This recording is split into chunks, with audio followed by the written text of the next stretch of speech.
Hello everyone! Welcome to episode 8! Today's storyteller will be... Relax. It will be me. Okay? Yeah. Yes guys, today's storyteller will be Anju. She's feeling alright now. So, what's your story?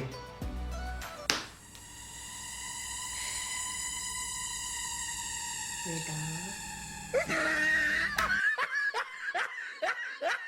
Doctor's round.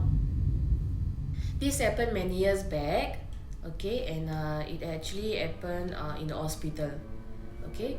So my mother has to get admitted. So the reason why she has to get admitted because she actually had this diabetes, and she found out when she was like around 35, 36, okay, and because the reason why she got admitted because she has this wound on her leg, and one of my cousin's sister actually went and play with it lah, peeling off it, and it actually caused infection, and germs some pus came out from there. Oh. Yeah, so doctor said that we need to do a minor op on it. Ouch. So to be frank, it actually was her first operation in her life. Okay, because she have never been to do an operation like this before. Okay, so I think I was still in secondary school, alright, and the hospital is quite big. Okay, and I'm not familiar with that hospital layout. Okay, so literally I was actually alone with my mom. My dad also was busy with his work, so nobody actually visited her. My cousin sister came for a while lah. The one who scratched The her. one who scratched her, the wound. Yeah, she came for a while and then she went back because she has to take care of her kids. Okay, so around late afternoon we went to the hospital, and we preparing for the admission. By the point of time we didn't get to have a proper room for her, a proper ward. Okay. Okay, they say it's full, so they actually put us in a isolation room where there's only 2 beds. Okay, so one was not occupied, and one of it's her bed lah. And then they say that in about half an hour they will have to do the op lah. So I was like, okay. So she went in and I think took about a few hours. Yeah, so I already brought some clothes lah because I know she's confirm going to get admitted. Yeah, so I was actually waiting for her outside the operation theatre lah. Okay, so after she came out, it was almost evening. Okay, and she was feeling a bit like drowsy, you know. Yeah, so she said she's a bit hungry, and then she said she want food. So I said okay. So I actually went down to get for food for her and for myself. The funniest part of the story is after I bought food, right, I actually got lost. So I was like, how to go back to my mom's ward? I know how to come out from there, but I didn't know how to go back again. At the point of time, I didn't have handphone. Okay. Then I went to a random ward, and then I say, can I borrow the phone? I'm actually lost. I need to speak to my mom. Then they say okay. So I actually called my mom and I asked her what's your bed number and your ward number, and then she told me. So after that, somehow I find the place and I reached there. It actually took me 10 minutes to find her place. Okay, then after we had our dinner, I was a bit tired and she was actually falling asleep. So and around 9:30 the lights also went off. So like we were just sleeping lah. Around 11:30 to 12 in the midnight, I actually woke up. I actually wanted to buy something like a drink, you know, vending machine. So I actually wanted to went out, walk around lah, because I'm actually lying on the chair. So my back also pain. And actually by right I'm not supposed to stay there also. They didn't allow, but they know that, you know, I'm all the way with my mom, so the nurses allowed lah. So okay. So when I was outside, I went to the toilet and then I bought like a lemon tea from the vending machine. After around 15 minutes, I came in. So the moment I opened the door, I came in, right? in the dim light, you know those ward on top there's a light. So it's like two lights, you on the other light, there will be another light, then another one will be down light. So those that kind of light. So the light was open. I was like, from the back I saw like a man was standing there. So I can actually hear him talking to my mom lah, but very soft. So I quickly like walk fast. I say hi, yes. Then that's when I know it's a doctor lah, because he's holding some files and this. So then I asked him, yeah. So how's my mom? Then he said that your mom is fine, and she can be discharged tomorrow itself. I was like, oh, okay. Then he said that your mom's diabetes is very high and she has to take care lah. She has to look after her sugar level. So I said, okay, can. So after that he said, okay, so take care, and then he just went off. So I told my mom lah, I said, you don't eat a lot of rice lah, because my mom don't eat sugar things at all. So there's a lot of rice she always eat. Actually, so, rice also has sugar level. So after that she said okay, and then she said, where did you went? Then I said, no, I went to the toilet lah, because my mom can't really understand English that well. Yeah, so when the doctor was talking, she wanted me to be there, but I was actually outside. Yeah, so that's the thing. So I told her I just went out lah to toilet and wanted to get a drink. She said okay. So we slept off. Then the next day morning, so we went and shower ourselves, and then around 10 or 11, so my mom was asking me to go and ask the nurse that what time she can be discharged. Okay. So I was like, okay. So I went to the counter to one of the nurses. So it was a Filipino nurse, and then I asked her, I said, today my mom's supposed to be discharged, so what time can she be discharged? And then she was like, she was looking through the notes, and then she told me that your mom is not discharging today. So I was like, so I tell, okay, I know why. Then she said, the doctors haven't seen her, and we have to wait for the doctor's advice. I did told her that yesterday a doctor came in, and he spoke to me and my mom, and he said that my mom can be discharged today. So she was like, a doctor came in, then she was looking through, then she said no, there was no doctor. So I was like shocked. I was saying, no, yesterday a doctor came.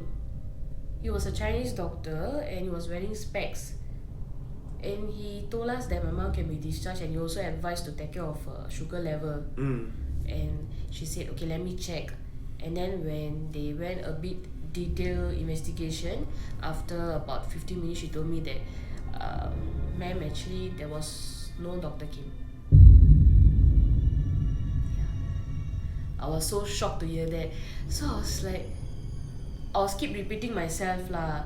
Then my doctor, the doctor came. Then she said, no, there was no doctor. The doctor is gonna come now in a while.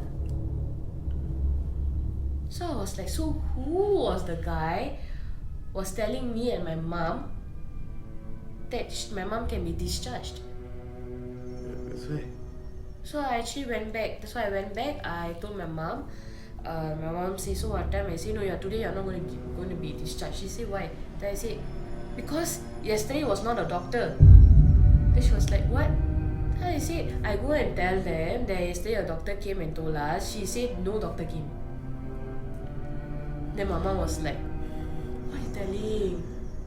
She was frightened a bit lah. Then I was like, yeah, I don't know, because I keep repeating myself, and the nurse just telling me there was no doctor, there was no report signed, and there was no one came. The doctor is going to come now to see you. And she was like, so like scared lah, because it's like you seeing someone literally standing there so tall, talking in a very fluent English, and he was so concerned for my mom's health. So who could it be? So after that, we just quiet for a while because the doctor came in. The actual doctor came in. It was an Indian doctor, and then he told that, hi, Madam Achikanu, how are you feeling today? And then mom say, okay, she's fine. Then they say that, okay, so is everything okay? Then we can discharge you today lah. So you can go off around at 2, so we can prepare the medication and everything lah. So they said okay, so mom said I can go back lah, there's no pain. So he advised, okay, Madam Archie, your diabetes is very high, you need to actually take care of yourself, you know. And then we said okay. So after that we were just packing lah, all the things, all packing, and then she wear back her own clothes, and we were just sitting down there for a nurse to actually discharge her. So while we were discharging, she was just looking at me, she was like, Anju gone. Anju gone. So this is how my mom called me lah.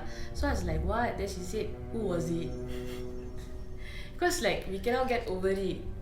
So I was so quiet sitting in the corner thinking, who lah? And then she was like, who was it lah?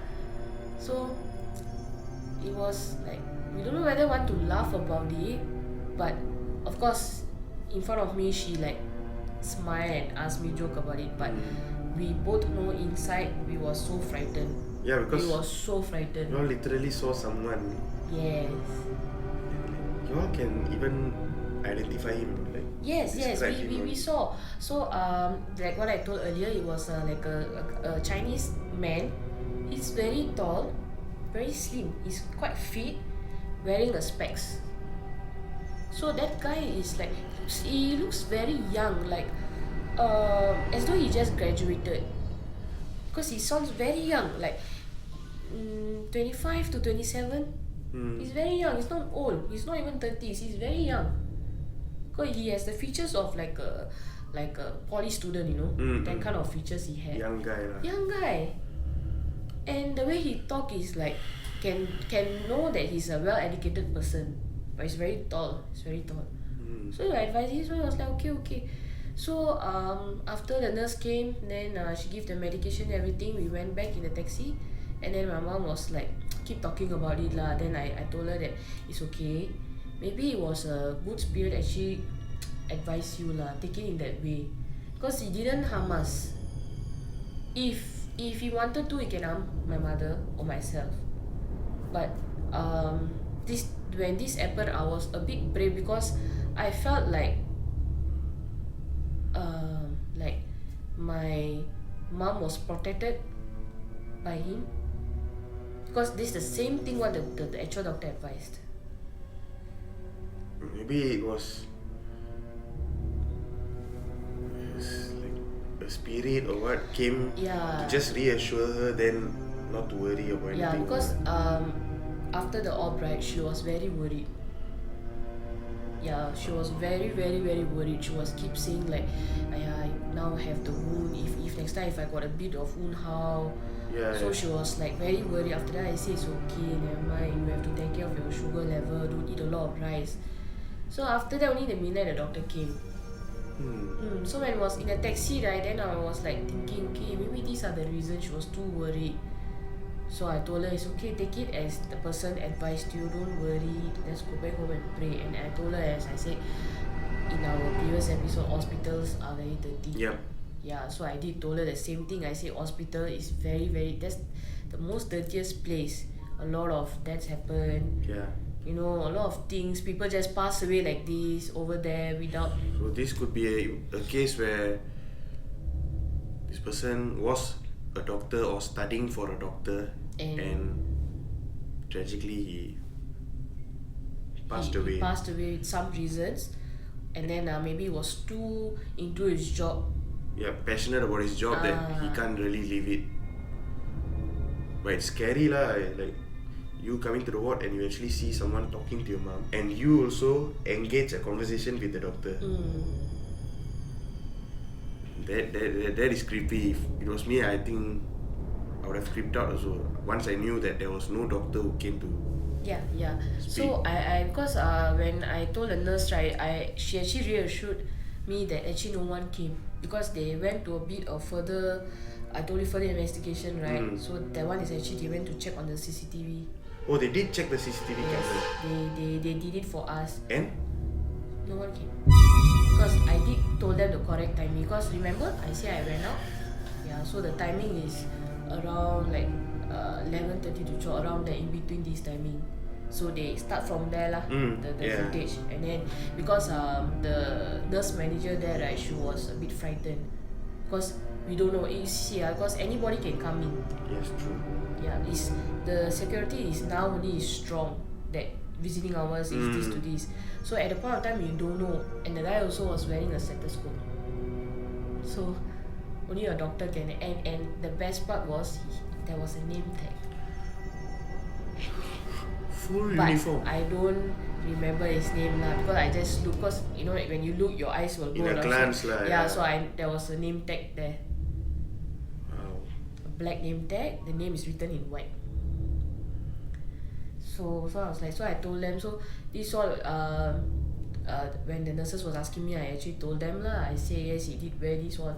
So that's when nurse manager said, okay, I'll check for you, don't worry girl. Okay, so this the further investigation they told me lah. They checked. So this is the end of my story. Wow. Okay, so we have come to the end of episode 8. So our next episode will be on next Friday at 10 p.m. Do subscribe our YouTube channel and also follow us at our Instagram account. Until then, signing off, Varshan. Anju Chaps. Chaps.